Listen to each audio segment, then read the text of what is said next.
today, Mr. Marc Gascoigne.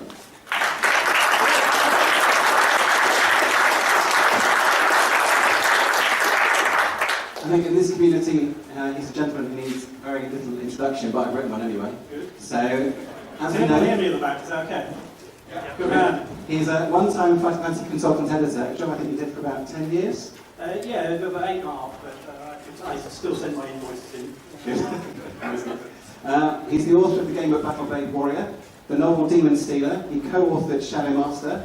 He's the co-creator of Advanced Fighting Fantasy with Pete Tamlet. And he's also, of course, the man behind Out of the Pit, Tights in the Fighting Fantasy World, and the Fighting Fantasy 10th Anniversary Yearbook. And you were even the Warlock for a while, were you not? I was the Warlock, yeah. I ran Warlock Magazine and was behind the scenes on it for many years. So, I obviously know you started with Fighting Fantasy because of Games Workshop, and I think... Very much so, yeah. If those of you who missed Peter Darleton's chat with, missed a wonderful old photo of the then 15 to 20 man's and woman's staff of the early Games Workshop outside their little warehouse in Sunbeam Road in West London, not far from here actually. And included on it was a chap called Joe Deaver, who went on to run all the Lone Wolf game books, and we sadly lost him last year after a lengthy career writing amazingly very personal game books and fantasy games and so on. And he started his life as a board game developer for Games Workshop. And as is fairly common knowledge, when Fighting Fantasy had a bit of success in its first couple of books, obviously Warlock of Fighting Fantasy, and its fairly hard-on-its-heels successors from Stephen Ian, they were asked to do a lot more, and other publishers came swinging by to say, would you mind writing some of these for us, because they appear to be selling by the million. Whereupon obviously they said, well actually we're going to keep doing these Puffin ones, but I know someone who can do it, because of course at Games Workshop there's a lot of people who understand hobby games and fantasy games to a very specialist and expert degree. So Joe Deaver was one of the guys who went off and wrote gamebooks. Pete Lemons did them, John Sutherland, who was the White Wolf editor at the time with his partner Nigel Gross, a guy called Marc Smith who was there, Jamie Thompson went off and did stuff with Dave Morris, who was one of White Wolf's best freelance writers, wasn't working with White. And then when Joe left, I was hired. I had a background in fanzines. My fanzine, Dragonlords, was written with a schoolmate called Mike Lewis and another one called Ian Marsh. And Ian had been working in the White Dwarf warehouse and had been promoted to assistant editor on White Dwarf. It's just like it is now. You start doing the lowly jobs and when there's an opening you seize it. And it's just the same in hobby games as it is if you work in a bank or wherever. So I went and interviewed for this now vacant warehouse position. And Ian Livingston wandered through reception while I was filling in some paperwork, having done my interview. And he went, well, firstly he said, who let you in? Because he was kind of like that. And he knew me from the fanzine, where, yes, we wrote adventures for Dungeons and Dragons and RuneQuest and Traveller and the early role-playing games. But also we made it a big habit of absolutely ripping the piss out of Games Workshop, to the extent that we were kind of notorious for it. And just 6 months before, we'd been up at Ian's invite to interview him, but we'd actually ignored the interview and made it all up for comedic purposes. So, as with a lot of these things, if you have an irritant, well, the best thing to do is to hire them. So he said to me, oh my God, firstly, yeah, who let you in? And secondly, oh, once you've done this interview for the warehouse, come and talk to me, because a position's just come up as game editor. And he gave me, in this chat, a little pile of numbers, basically, which is the rule system for the Judge Dredd, what became the Judge Dredd role-playing game, written by Rick Priestley, who invented something called Warhammer. I don't know if anyone's heard of that.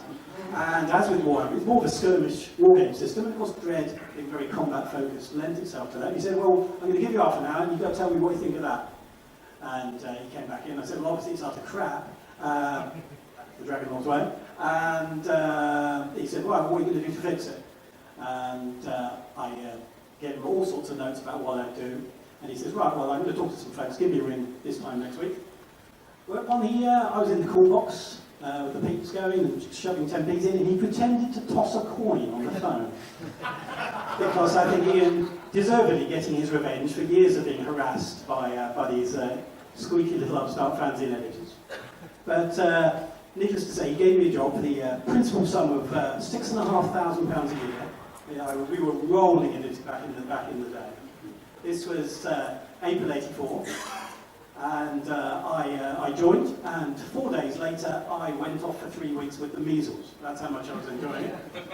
But slowly but surely, the judge-read role-playing game took shape, and that had pretty much finished up, and we were now working on support games. This was Albie Fiore, the late wonderful Albie Fiore, very creative guy behind a lot of the board games, and the early days of White Dwarf and so on and so forth. And I was actually looking around for other stuff to do. And Ian wandered in one lunchtime to the little office I shared with Jamie Thompson, the then White Dwarf editor, and Ian Marsh's assistant, and myself. A little windowless room, but it did have aircon, at least until we broke it. Ian and I would sit on one side, Jamie, the editor, would sit on the other side, and we'd try and build catapults out of office supplies to annoy him all day.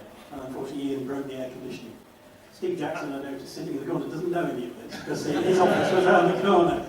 We won't go much further than that. So, the day we put the guy through the shrink wrap machine downstairs was a memorable. Fried eggs, yeah, chips and gravy common, but the guy who got put through as well. But anyway, he says, "Oh, as you know, we get approached all the time to do game books and things, and we've been asked actually by Puffin if we can assemble the monsters from Warlock and all the game books into a big bestiary, and I thought of you to do it." And he said, "Yeah, you'll get paid," which that was a bonus. And they said, "Oh, well, that's brilliant. Who's going to be the author? Will I get my name on the cover?" And he says, "Well, you can either be credited as the author, but have your name inside and not on the cover, or you can be credited as editor and have your name on the cover." And I rather thought, actually, I'd rather have my name on the cover of something I wrote than actually be credited as the author of it, which I don't know was the right decision or not, but it doesn't particularly matter. When they redid them, they very kindly elevated me to go and do it. And so that was that. First of all, I had to come up with some monsters to prove I could create monsters, and I did half a dozen, which were then published in the next Warlock, because Ian doesn't miss a trick on reusing, recycling, and getting the best out of things. And then, if you could just create about another 280 in 3 months' time. And I thought, well, I'm sure that'll be fine. Ran home to pull out all my other fantasy role-playing games and blatantly steal every single monster, rework, rechange, adapt, be inspired by all my copies of the old Greek myths, Beowulf, Chinese mythology, Japanese mythology, and of course, all the existing game books. And Steve was a great help at this point. We sent me a complete set with all the monsters annotated in them, which is very kind of him, with all their stats. So obviously they formed the basis of it. And from the Blood Grease onwards, a lot of very individual, singular, and quintessentially fighting fantasy creatures went. And they said, we should probably put some maps in. So we aim to get those done by Dave Andrews, which is the first time, I think, that Titan had become at least the starting point of Titan as an entity. Certainly a Lancia for Ian's books, and of course, what's your kingdom called? The Old World. The Old World, of course. Galantaria, within the Old World. Yeah. Thank you. From the Sorcery Books. And it came out, and it actually went to number 4 in the children's charts. So it was a genuine bestseller. I told my family, look, I've got a book out. And they said, lovely, children's book. Do you know the Arlbergs? Do you know any blind? It's not quite how it works. It's still just fantasy gaming. But within a short space of time, and I'll always be massively grateful to Ian and to Steve and the wonderful folks at Puffin, because it set me off on what was actually an entire career in fantasy publishing and writing and game development and computer games and so on and so on and so on. Does that answer your question? That's fantastic. I have warned Jonathan. I was guest of honour at a sci-fi convention in Australia 3 years ago, and in 2 hours the guy managed to ask me 2 questions. I meant to say, with Out of the Pit, yeah. Of the monsters you created, do you have a favourite? No. Are there any that didn't make the cut? It's the last one, because by the end, it was like, how many bloody monsters do they want? Or perhaps we can invent 4 more types of wolf or bat. Bat wolf. They're different wolf bats. Another one and another one. Because actually, if we said to you guys, right, think of 400 totally individual fantasy monsters. Go. And yes, of course, I'm being paid for it, so I had to do it. There's the other thing I should mention is we were a little tight on deadline, because I'd seen the way Games Workshop and other companies work, and for some reason I got into my head that I wouldn't work without a signed contract. So Ian was telling Puffin that I'd nearly finished, and I was saying, well, I'm not going to start until I actually see some paperwork and some money. And that got to the stage where actually I think most about it was probably written in about 3 weeks from lots of copious notes, because we were so tight on deadline. Well, obviously, having started with all the work you did in Out of the Pit, and as you started to map Titan, Yeah. then logically next came the encyclopedia of the Fighting Fantasy world itself, where you had to tie together all these disparate books. I sometimes think that Fighting Fantasy, not to be impolite, but is a world created by a committee who never met.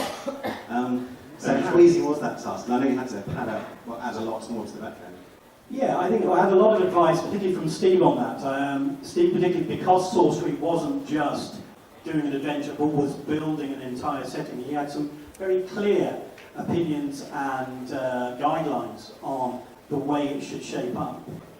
And then I just came back in with a whole long list of things that I would put in a fantasy world, from coinage to belief systems to modes of transport to what we do with not just the monsters and how they might actually work. Because, of course, you can't have 200 dragons living in the middle of Blacksand, because they'd eat everyone and then they have to go and either die out or doing it everywhere else.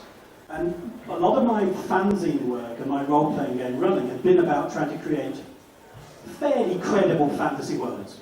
Yeah, there's an asterisk on that, magic doesn't work, everyone, but to have it at least believable and as a functioning system. So, of course, as John indicates, when you have everything from the very Chinese and Japanese inspired books through to Steve's very singular stuff, Ian's books referencing often the Thailand holidays he was making, set in Chiang Mai and so on and so forth, and his own readings of more popular Tolkien and fantasy games that played in, and then all the Presents books, which by that time there was about 18, 20 of them.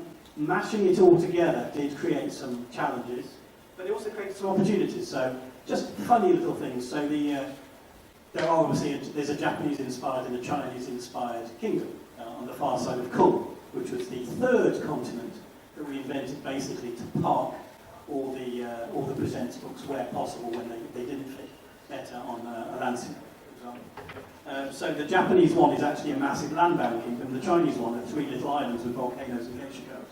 And you could play little tricks like that with it. But a lot of it was simply down to working out that you couldn't have a swamp one next to a desert one, and making sure that there was enough room for it all to work. That was the easy bit. The hard bit then was actually saying, I'm going to do 2 pages on the dwarf underground city, 2 pages on elven tree houses, 2 pages, realising just how much there was to do. And at that time, as has been mentioned many times, Games Workshop in London was bought out by Citadel Miniatures wing up in Nottingham, and those of us who weren't leaving the company were relocating, and I'd done that. And we were in the middle of launching Golden Heroes. We were keeping it, which is a superhero RPG that Games Workshop did. We brought out a new edition of Call of Cthulhu, the H.P. Lovecraft horror game that we're doing over here. We just brought in Paranoia and Stormbringer and RuneQuest, and there were a whole bunch of board games. And being one of only 4 staff who'd relocated from London, I was one of the experts. I was also the only person there who knew how to run the old Linetronic typesetting machine, so I was training typesetters and running graphic design stuff. And working with guys who were already starting the process that led to the early stages of what became Warhammer Fantasy Roleplay, and the second edition of Warhammer, and then Blood Bowl started and so on.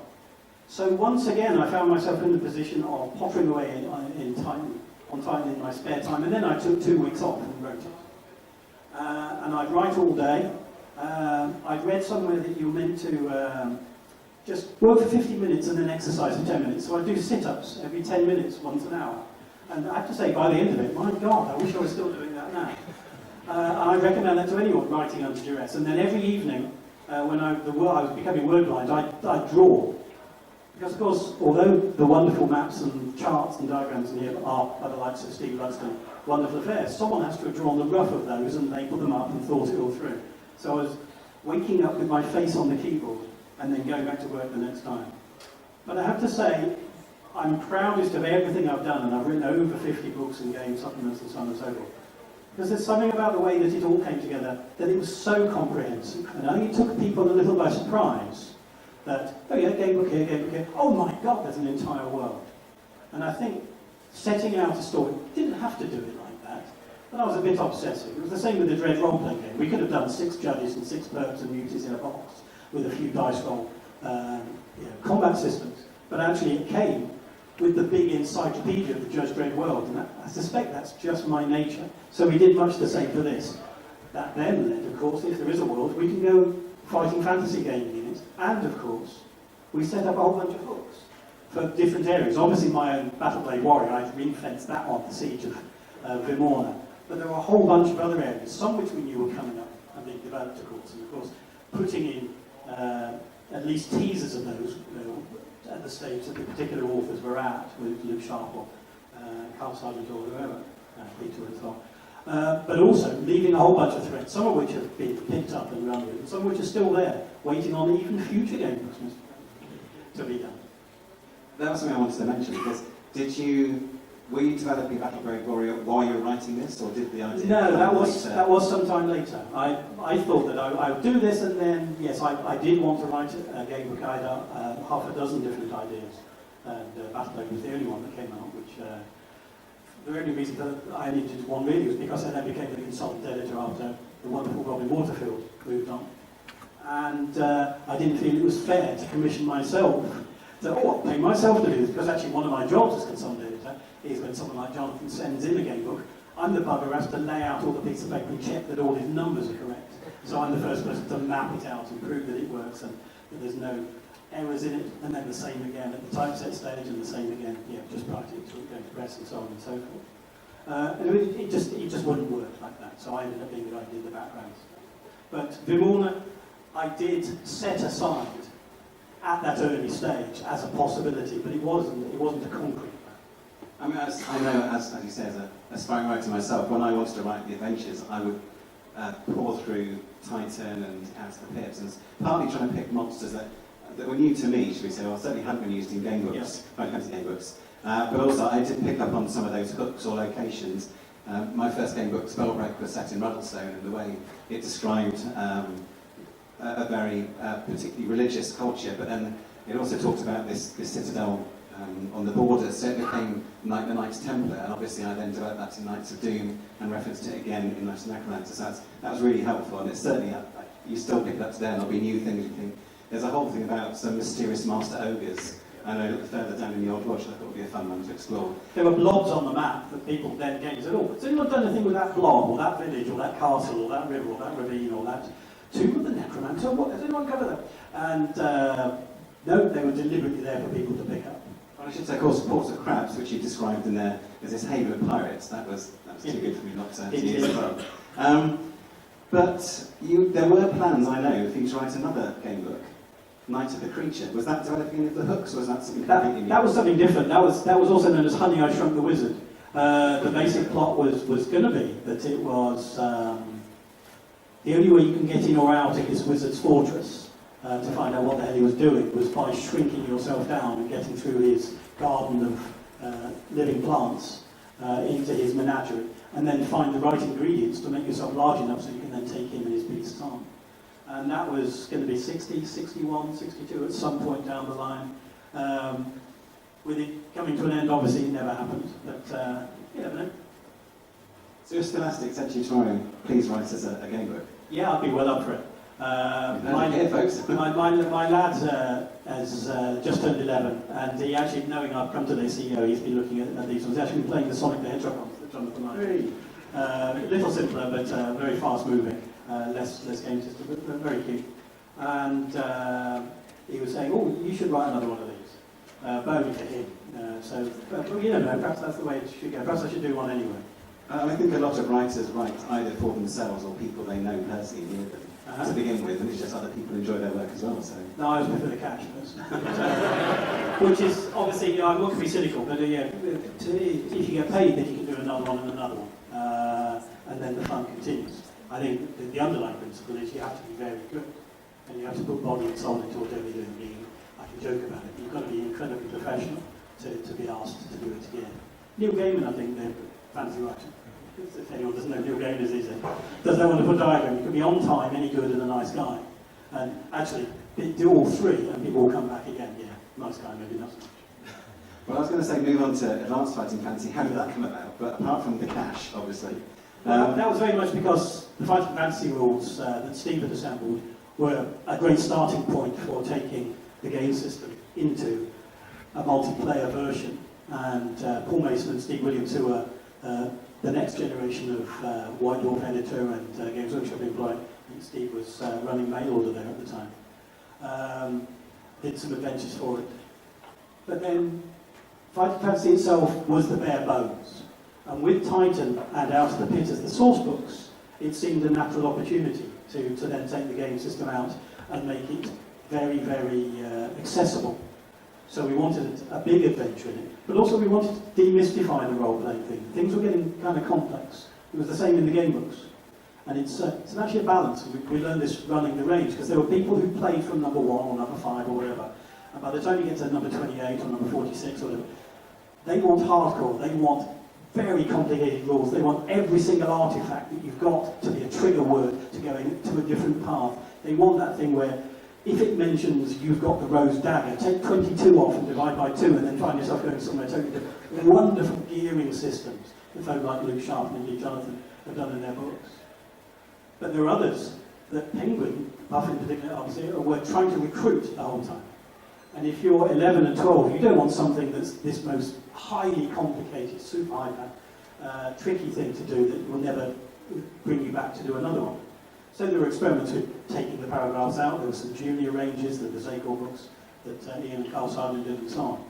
But Advanced Fighting Fantasy was seen as another way of bringing in some other types of readers, people that could either bring them in from the gaming world or bring them in through AFF and then maybe into Games Workshop's gaming as well. And at that time, of course, Warlock was just about moving over to being run by Games Workshop, and as well as running fantasy game systems, they're also running stuff for Judge Dredd and Warhammer and so on as an introductory level version of White Dwarf. So it was seen as an intro, and that's also why it's written as though you know nothing about role-playing and imagine that you're making a little movie on the desktop. Everyone does that in the first game, and then obviously you're the Dungeon Master there on in, but it was seen as a very simple introduction. And as we said, the number we shifted between that and Judge Dredd, I'm still the author of 2 of the 3 best-selling British RPGs of all time, the other one being Warhammer Fantasy Roleplay. Accidentally, but I like that one. I think that deserves a round of applause, eh?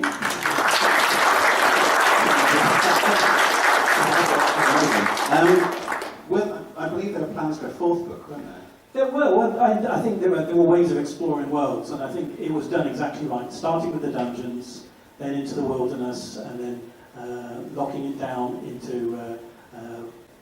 actually, that's the wrong way around, isn't it? Because it was dungeons, cities, and cities, and then wilderness and more battle stuff. And was it going to be seafaring? Yes, we're talking about seafaring and exploring, and potentially using this hint of the Dark Continent, the 4th world that was hinted at Titan, because we knew the amount of stuff on the maps. There has to be more stuff out there than just those 3.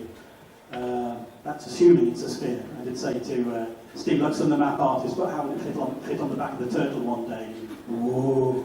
But you make it as you go along, I'm sure Stephen Ian would stop me.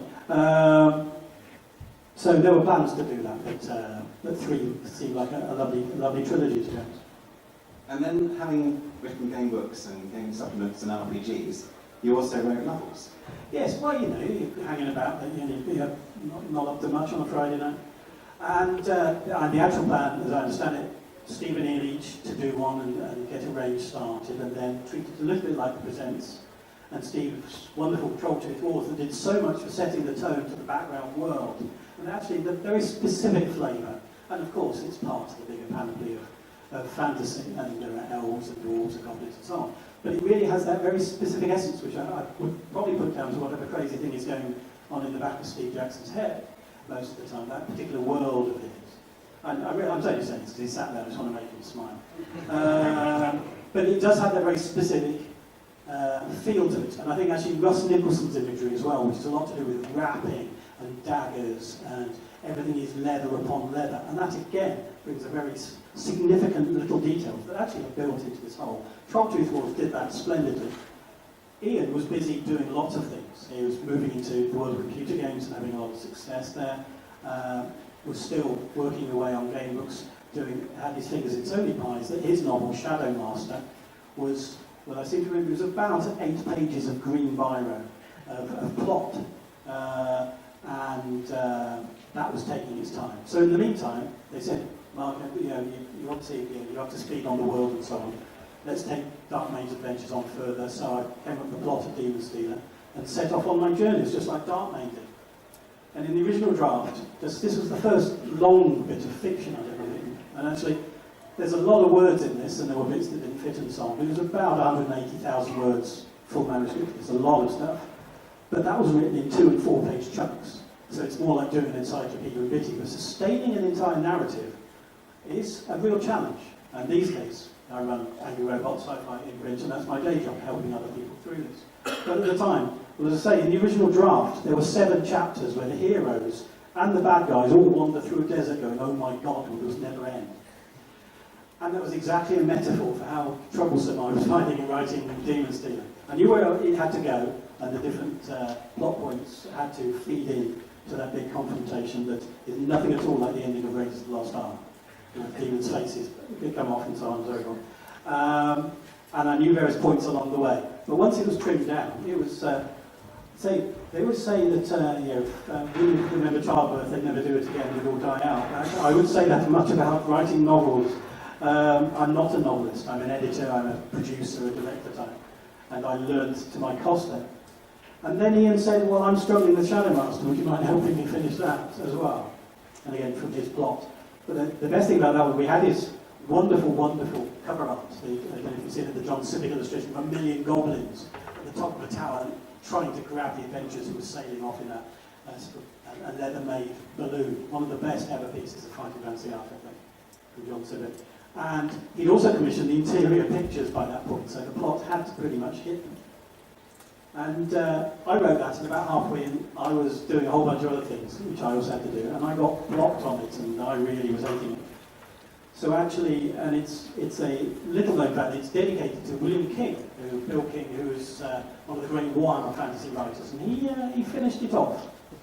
And that was kind of weird, because his bits were a lot better than my bits. So we then had to go back at the editing stage and bump mine, but raise my game to that. So actually, Shadowmaster actually has 3 authors, and it hangs together, I think. And weren't there plans for a 4th one of those as well? Yes, indeed, because it's like, these are selling well, let's get ready to do another one, be prepared. So Spider Bones, which is about a spider-worshipping demon cult, they were a blob on the map in time, like a distant walled citadel. But I have to say, it was always my plan to get you to write that, Jonathan, because it was agony for me to do. No, I've never told you that. That's fantastic. Obviously, Marc's given us all sorts of background, but I'm sure there are people here who would like to ask some questions as well. So, does anybody have a question? And I'll run up with the microphone. Right. Oh, look at that. He's off. Price is right. Hi, thanks, that was very interesting. When you were compiling Titan, did you come across any inconsistencies, continuity errors, anything you had to fix where authors had kind of, developed different ideas for different areas? Were there any inconsistencies assembling the work of 14 people and none of whom were working towards anything or no? I think that answers itself.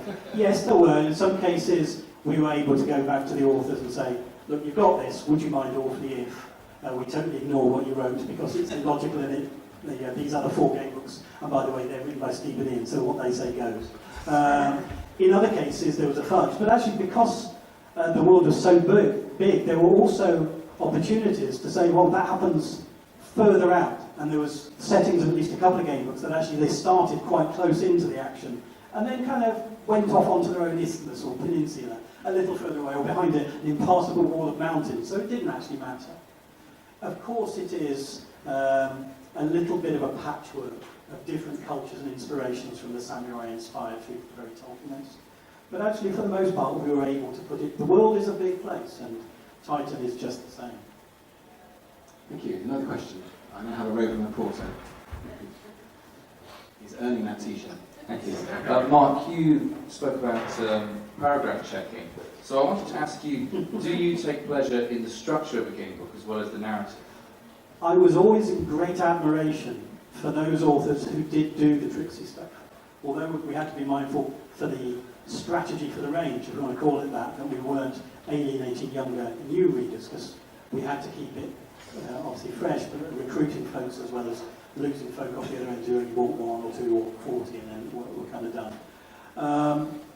But I was always very much in admiration, and Steve started it really with tricksy stuff, and if you see the word poison, then you go somewhere else because you've got the poison thing.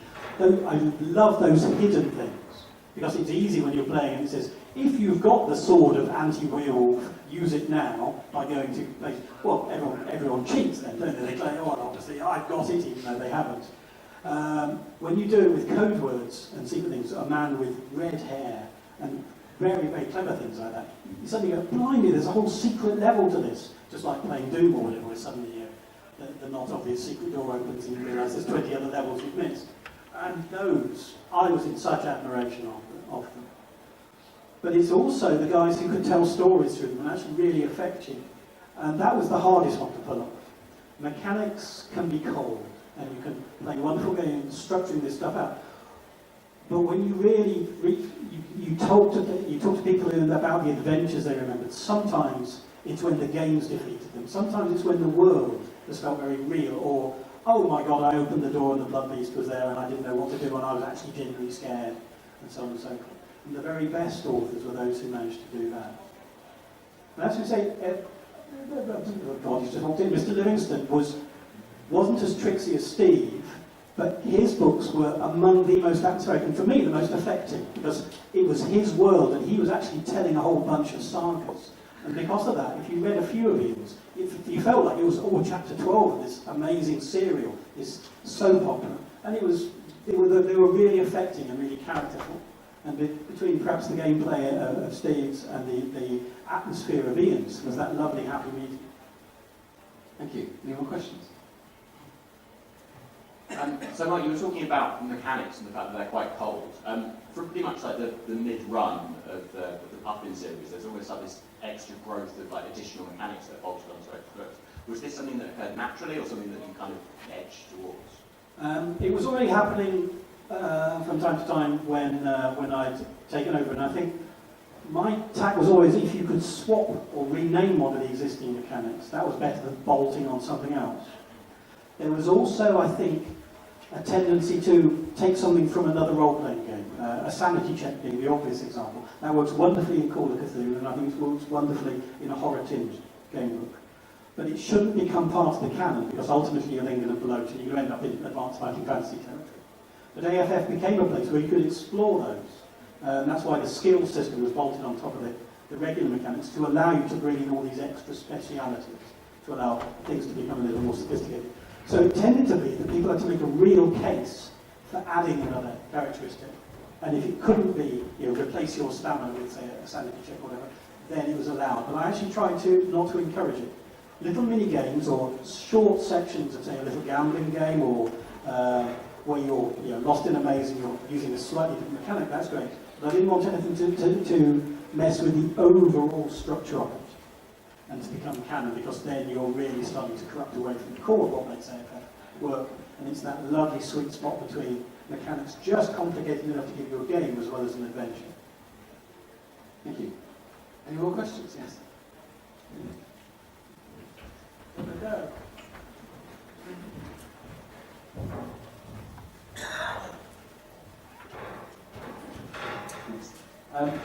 I can't imagine what a pleasure it must have been to have the responsibility of creating essentially a world. And you hinted about all the different setups and situations and places. What are some of your favourite locations and setups in Titan that you think are worthy of more exploration? I think that the stuff that always that stayed with me are almost like the set pieces, and it's not a big thing. So the map of the Elven treetop village, I love that, because it's a whole world in 4 pages, and suddenly you could set half a dozen gamebooks there if you wanted to. You could certainly set several novels there. The dwarves were inside their city. Suddenly it's obviously based on Warrior and similarly inspirational works of fantasy, but then that was drawn from Bargain and so on and so forth. But it's those bits where it wasn't just with just in Black Sand and this is all about Black Sand. It was an entire world of bits and bobs here, there and everywhere. But actually it was also the little stuff. When we came to do the little yearbook, which it's fairly scarce, but at the back there's the troll comedian, the stand-up comedian, who tells these really unfunny, desperately ultra-violent jokes. Why have elves got 2 eyes? Because I'm saving one for later. Because he's eating them, obviously. Which is his catchphrase. It's those little details that really gave me the most thrill, because there's so many of them hidden away in there. And it's that detailing that makes a world breathe. It's not big, epic things. It's the real little detail of just like we have in Armo. Talking of epic, I always like the War of the Wizards, because obviously you have this world that we've created where there's quite a sophisticated and advanced culture, and yet just outside the wall there's roving bands of monsters. So you have to, the reason for that to have happened, you have this basic developed culture, and then there's an apocalypse that's already happened, the cataclysm, and this is kind of the aftermath. We have to explain dungeons as well. In our world, we know what dungeons look like. They get out 12 steps, and there's 4 cells and an oubliette, and that's it. But in the D&D inspired world where there's a million levels of dungeons under every single city, one of the best ways of doing it is saying, well, there's a previous civilization that has been covered over and forgotten. And okay, what thing was that? Is it Carcepolis, I think, underneath Black Sand and so on and so forth. And kind of explains why there's all these catacombs and dungeons of all different sorts under there. Any more questions? Right at the back is exercising in this stuff. Extra pocket money, a second t-shirt. That's extra pocket money. Get us some food tonight.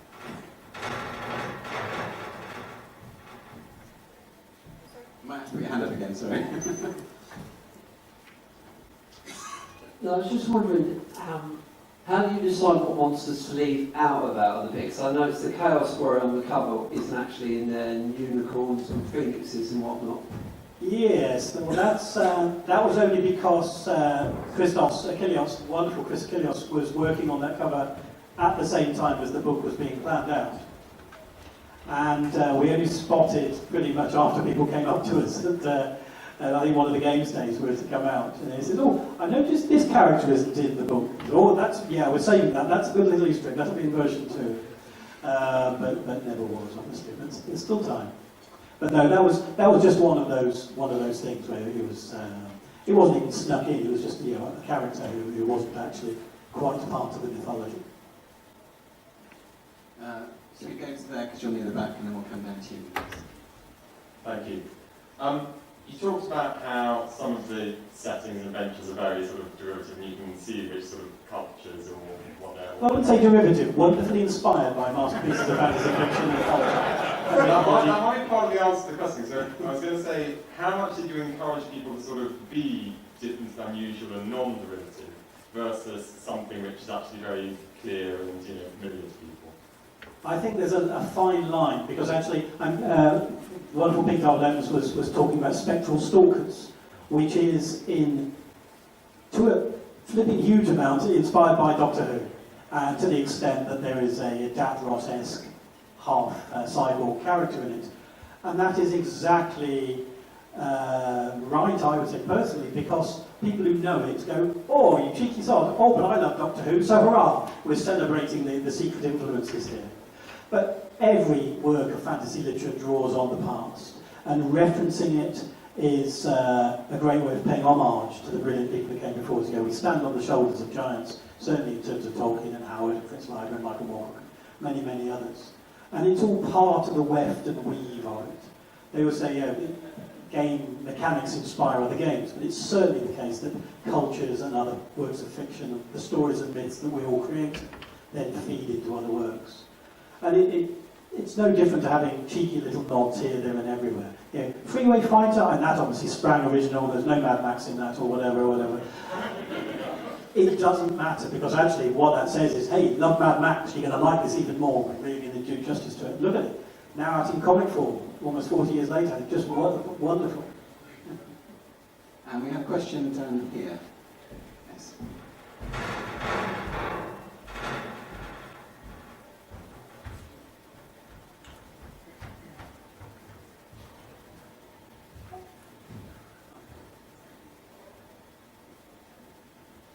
going to say, you talk about extended world.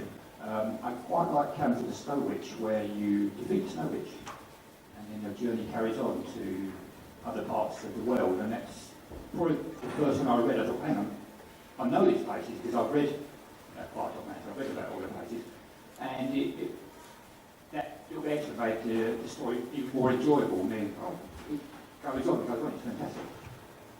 Well, our work is done then. I think I would agree with Snow Witch. I think particularly suddenly says these are all connected, and what's more, if you go south, you can end up at book one. I've always quite fancied doing almost a map where they're all set.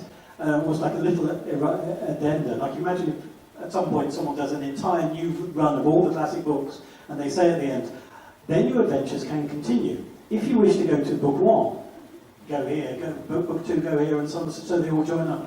Now, late in the day, I think it's Fabled Lands, Dave Morris's insane 12 gamebook series, which hasn't finished yet, but I know he's pottering on again, and there's some Kickstarter stuff going on now, even 25 years later, where there are 12 segments of a map.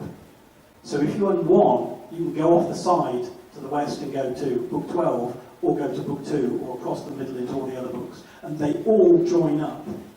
Maniac. But there was, when people say, oh, these are art or just games, that sort of ambition to create an entire thriving land across many, many books, as it did Steve achieve with Sorcery Books, is a testament to how great the form is. While it may have been, to some extent, replaced by the ability of computers to show you a lot more of it, there's nothing quite like what a game book does to you as you're sitting on the bus reading it with your fingers in all the other pages where you die already. I think we've got time for probably one more question. Anybody's going? Oh, there we go. Somebody's inspired at that. Thank you.